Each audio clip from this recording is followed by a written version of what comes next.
sou o Alfa e Ômega, diz o Senhor Deus, aquele que é, que era e que há de vir, o Todo-Poderoso. E nós vamos começar a nossa congregação meditando no 4º capítulo do livro do profeta Miqueias. Miqueias, capítulo de número 4. Receba a palavra de Deus, onde quer que você esteja, essa palavra vai chegar na sua vida como ela de fato é. A palavra de Deus viva e eficaz e poderosa para realizar nas nossas vidas todo o plano, todo o propósito do nosso Deus. Porque essa palavra é o próprio Deus, é o próprio Jesus. Receba o Senhor na sua vida agora. Aleluia.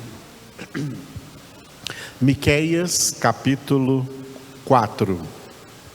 Mas, nos últimos dias, acontecerá que o monte da casa do Senhor será estabelecido no cimo dos montes, e se elevará sobre os outeiros, e para ele afluirão os povos. Irão muitas nações e dirão: vinde e subamos ao monte do Senhor e à casa do Deus de Jacó, para que nos ensine os seus caminhos e andemos pelas suas veredas. Porque de Sião procederá a lei e a palavra do Senhor de Jerusalém. Ele julgará entre muitos povos e corrigirá nações poderosas e longínquas. Estes converterão as suas espadas em relhas de arados e as suas lanças em podadeiras. Uma nação não levantará a espada contra outra nação, nem aprenderão mais a guerra, mas assentar-se-á cada um debaixo da sua videira e debaixo da sua figueira, e não haverá quem os espante, porque a boca do Senhor dos Exércitos o disse. Porque todos os povos andam cada um em nome do seu Deus, mas quanto a nós, andaremos em o nome do Senhor nosso Deus para todo sempre. Naquele dia, diz o Senhor, congregarei os que cocheiam e recolherei os que foram expulsos e os que eu afligira. Dos que cocheiam farei a parte restante, e dos que foram arrojados para longe, uma poderosa nação. E o Senhor reinará sobre eles no monte Sião, desde agora e para sempre. A ti, ó torre do rebanho, monte da filha de Sião, a ti virá, sim, virá o primeiro domínio, o reino da filha de Jerusalém. Agora, por que tamanho grito? Não há rei em ti? Pereceu o teu conselheiro? Apoderou-se de ti a dor, como da que está para dar à luz? Sofre dores e esforça-te, ó filha de Sião, como a que está para dar à luz, porque agora sairás da cidade e habitarás no campo, e virás até a Babilônia. Ali, porém, serás libertada. Ali te remirá o Senhor das mãos dos teus inimigos. Acham-se agora congregadas muitas nações contra ti, que dizem: seja profanada, e vejam os nossos olhos o seu desejo sobre Sião. Mas não sabem os pensamentos do Senhor, nem lhe entendem o plano que as ajuntou como feixes na eira. Levanta-te e debulha, ó filha de Sião, porque farei de ferro o teu chifre e de bronze as tuas unhas, e esmiuçarás a muitos povos, e o seu ganho será dedicado ao Senhor, e os seus bens ao Senhor de toda a terra. Aleluia. Este capítulo 4 do livro do profeta Miqueias, ele está dividido em duas partes diferentes. A primeira parte vai até o versículo de número 8. Vamos falar bastante sobre ela hoje, porque essa parte aqui, ela não é histórica, não se refere a nada que já tenha acontecido e também a nada que está acontecendo até hoje. Ela é futurística, ela se refere ao reino milenar de Cristo, os 1000 anos do reinado de Cristo sobre a terra, depois dos 7 anos da grande tribulação. Vamos voltar a falar aqui então dessa parte, porque tem algo importante aqui para nós nessa nossa congregação de hoje. E do versículo 9 até o final, até o versículo 13, aqui sim é um texto histórico. O texto no qual o profeta Miqueias, assim também como o profeta Isaías, profetizou 100 anos antes o cativeiro babilônico para a nação de Israel. O povo de Israel foi levado para o cativeiro babilônico e lá ficou cativo por 70 anos, e depois o Senhor libertou esse povo do cativeiro e trouxe de volta para a sua terra.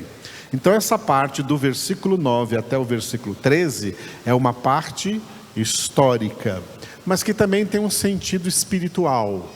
O sentido espiritual do cativeiro babilônico é o seguinte: é que nós hoje na terra é como se estivéssemos no cativeiro babilônico, porque a Babilônia, que vai ser citada também lá no último livro da Bíblia, no Apocalipse, especialmente nos capítulos 17 e 18, Babilônia, que literalmente significa terra da confusão, a Babilônia é o mundo, o sistema do mundo, o mundo sem Deus, o mundo onde a humanidade que nele vive foi descrita pelo apóstolo Paulo de 3 maneiras em Efésios capítulo 2, versículo 12.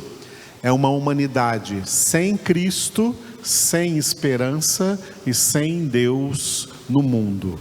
Essa humanidade cria um estilo de vida para viver sem Deus. Esse estilo de vida é chamado tecnicamente de secularismo e popularmente de mundanismo. O mundanismo é o estilo de vida dos homens sem Deus.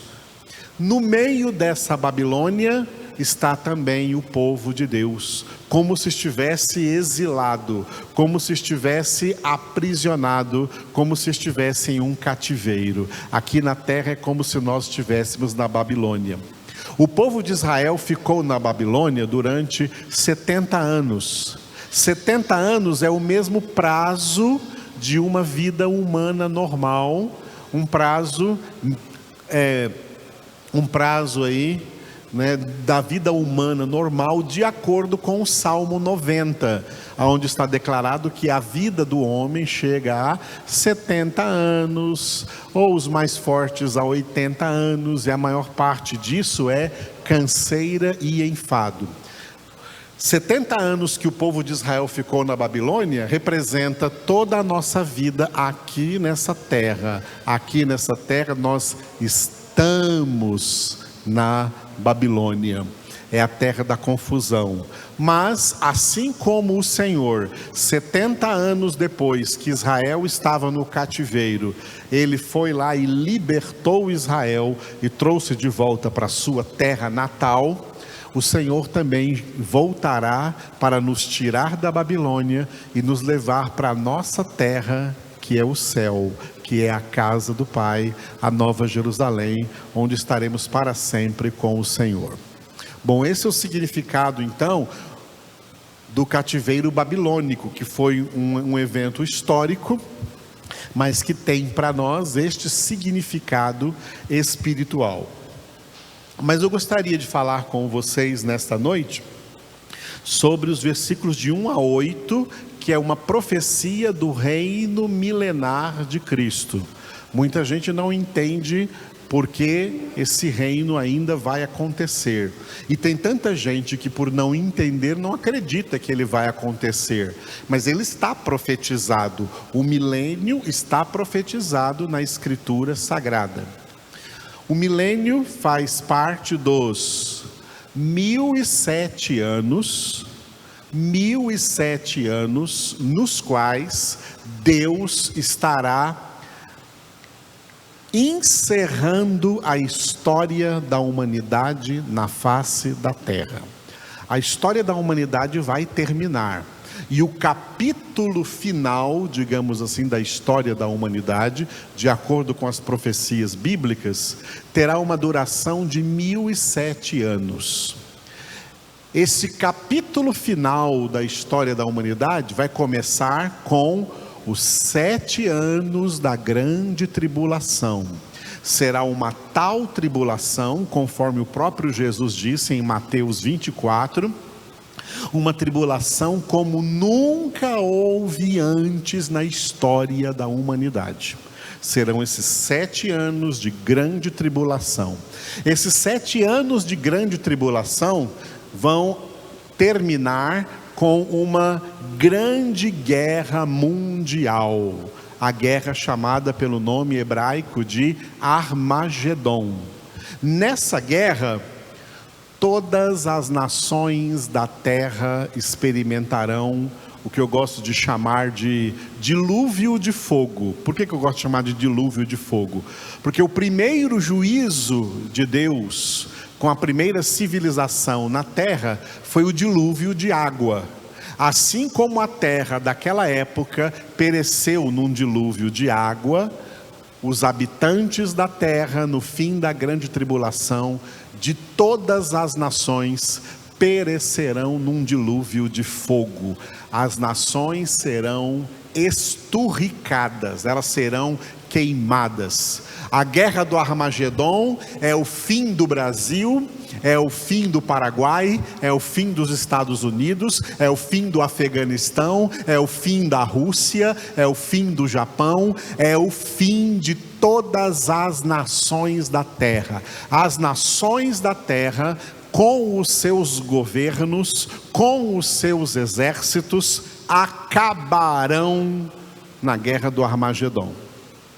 Aí haverá, a Bíblia diz, novos céus e nova terra. Não é um novo céu, nem uma outra terra. É o mesmo planeta Terra que terá sido renovado pelo fogo. E renovado pelo fogo, começará então a última parte desse capítulo final da história da humanidade, que durará 1000 anos. É o reino milenar de Cristo. Durante esses 1000 anos, Satanás será aprisionado lá no Sheol, no Hades, num lugar chamado morte, onde tem ali um grande abismo. Nesse abismo, Satanás ficará preso por 1000 anos e Jesus Cristo estará reinando. Agora deixa eu dizer para vocês uma palavrinha. Visivelmente na terra, visivelmente na terra durante 1000 anos. É assim que Deus planejou esse capítulo final da história da humanidade, que vai durar 1007 anos. Qual o propósito de Deus com o reino milenar de Cristo? O propósito de Deus com o reino milenar de Cristo é fazer uma coisa que Deus não teve propósito de fazer antes do milênio. Desde que o homem pecou até a guerra do Armagedon no fim da grande tribulação, incluindo o tempo que nós estamos vivendo, Deus nunca teve o propósito de estabelecer o seu reino, o reino de Deus, de maneira visível na terra. O reino de Deus nunca foi visível na terra. Nunca esteve de maneira visível na terra. Por isso Jesus disse nos evangelhos, especialmente Mateus, Marcos e Lucas, uma vez Jesus disse aos seus discípulos: olha, o reino de Deus não tem visível aparência. O reino de Deus não é um lugar onde você diga, ali é o reino de Deus, acolá é o reino de Deus. Porque o reino de Deus, agora, nesse momento que nós estamos vivendo, o reino de Deus está dentro de vocês. Dentro dos filhos de Deus, não dos filhos do mundo, dentro dos filhos de Deus. A única forma das pessoas do mundo enxergarem alguma coisa do reino de Deus é na conduta dos filhos de Deus, porque os verdadeiros filhos de Deus são cidadãos do reino de Deus, embora esteja vivendo em meio aos reinos da terra, embora esteja vivendo em meio às nações da terra. E essas nações da terra, elas não recebem o reino de Deus. Essas nações da terra, que como aqui no versículo de número 5 declara, andam cada uma conforme o nome do seu Deus, com letra minúscula, cada uma anda de acordo com as suas idolatrias, cada uma anda de acordo com os seus pecados, com a sua moda, com o seu mundanismo. O reino de Deus não se encaixa. Vou usar essa palavra para você entender. O reino de Deus não se encaixa em nenhuma nação da terra. O reino de Deus não se encaixa aqui no Brasil. O reino de Deus não se encaixa no México. O reino de Deus não se encaixa hoje em Israel. Israel não é reino de Deus. O reino de Deus não se encaixa em nenhuma nação africana. Em nenhuma nação do mundo o reino de Deus se encaixa, porque as nações do mundo não passam de Sodoma e Gomorra e Egito. São nações separadas de Deus pelo seu pecado, pela sua promiscuidade. Jesus não é o príncipe desse mundo. O príncipe desse mundo é o diabo. Jesus é o príncipe da paz. É o príncipe dos filhos de Deus. E ele mesmo foi quem declarou que Satanás, o diabo, ele é o príncipe deste mundo. Porque os governos deste mundo, as nações desse mundo, não absorvem o reino de Deus. O reino de Deus não se encaixa no mundo. Então Deus elaborou o seguinte propósito: de manifestar o seu reino nesse mundo, na vida, na conduta, na santidade dos seus filhos. Nós somos cidadãos do reino, mas aqui a terra não é reino de Deus. O reino de Deus não está aqui na terra, está em nós, dentro de nós. Nós estamos na terra representando o reino de Deus, mas é nós que somos cidadãos do reino. Essa terra não é. Deus então decidiu, no seu propósito, com a história da humanidade, encerrar essa história da humanidade com 1000 anos de demonstração como seria a terra se ela toda fosse governada única e exclusivamente pelo reino de Deus. Isso vai acontecer no milênio, no reino milenar de Cristo. O reino de Deus, que agora é invisível na terra, se tornará totalmente visível no milênio. Porque no milênio não existirá mais Brasil, no milênio não existirá mais nenhuma nação. A única nação, o único governo mundial, um governo único no milênio, é o reino de Deus, e o rei será o Senhor Jesus Cristo. E nós, filhos de Deus, que vivemos antes do milênio, nós seremos, que já estaremos no céu com o Senhor, nós viremos com Ele na terra, e na terra nós vamos ensinar a humanidade que sobrou da grande guerra nas nações, e que vão se multiplicar na terra durante o milênio. Nós vamos ensinar a essas nações a palavra de Deus, o Evangelho do Senhor Jesus Cristo. O Evangelho do Senhor Jesus Cristo. E essas nações, pode ver no versículo de número 3, o versículo de número 3 diz que não haverá mais guerra nenhuma na terra, porque os armamentos bélicos das nações serão transformados em instrumentos agrícolas, instrumentos de agricultura, para que todo mundo plante a terra. Essa terra vai todo mundo trabalhar plantando, colhendo, vivendo em paz. Tem outros textos no livro do profeta Isaías que diz que até mesmo o boi comerá a palha com o bezerro. A criança brincará junto com o escorpião ou a serpente, não vai ser picada. De tanta paz que haverá na terra, porque no milênio não é o príncipe do mundo que vai estar na terra. O príncipe do mundo estará preso. O príncipe da paz estará reinando plenamente na terra. Então esse é o plano de Deus com o milênio, tá? Encerrar a história da humanidade com 1000 anos de um governo único, o governo de Jesus Cristo, Filho de Deus, sobre a terra, como autoridade máxima do reino do Pai, do reino de Deus. Então, no milênio, todos os habitantes da terra terão a experiência visível, material, concreta e palpável do que é o reino de Deus. Agora não. Agora não existe isso. Agora o reino de Deus só existe em nós. O reino de Deus agora é espiritual. E nós, filhos de Deus, vivemos na terra como cidadãos do reino de Deus.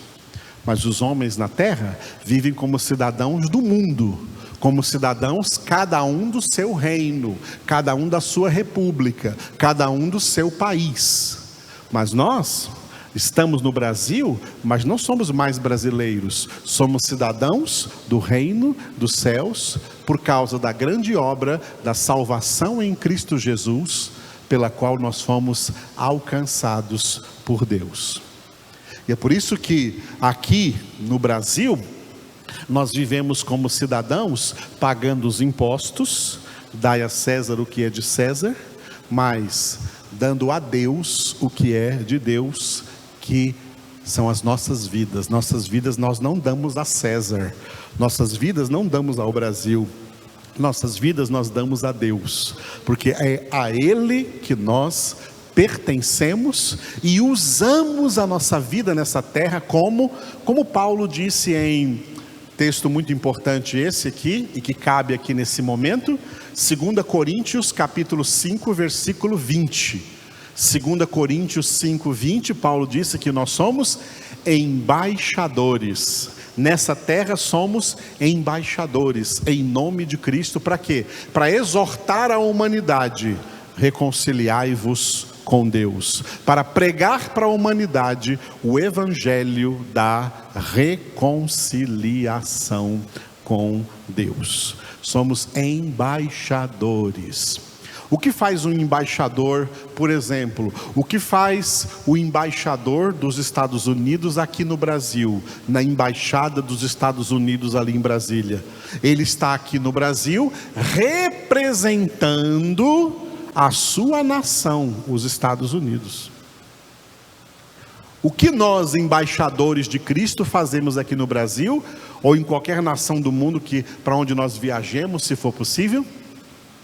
Nós estamos aqui representando o céu, representando o reino de Deus. Nós estamos aqui dizendo para os homens assim: olha, quer ver como é que alguém vive de maneira santa, da maneira como Deus se agrada? Olha para mim, é desse jeito que a pessoa, quem é de Deus, vive. Olha a responsabilidade de todos os filhos de Deus. E um adendo a isso, é por essa razão que nós, filhos de Deus, a igreja do Deus vivo, não participamos de militância política, porque a militância política pertence aos reinos do mundo, e nós não pertencemos mais aos reinos do mundo, aos governos do mundo. Nós pertencemos ao reino de Deus. E como cidadãos do reino de Deus, não nos intrometemos nessa política do mundo, que é um reino dividido, porque nós participamos de um reino que jamais será dividido, porque o Senhor se assenta no trono eterno desse reino. E esse reino é o único reino que perdurará por toda a humanidade. Depois dos 1000 anos, somente existirá uma nação santa, uma nação eterna, vivendo na presença de Deus. A nação chamada Reino de Deus, porque esse reino é reino eterno.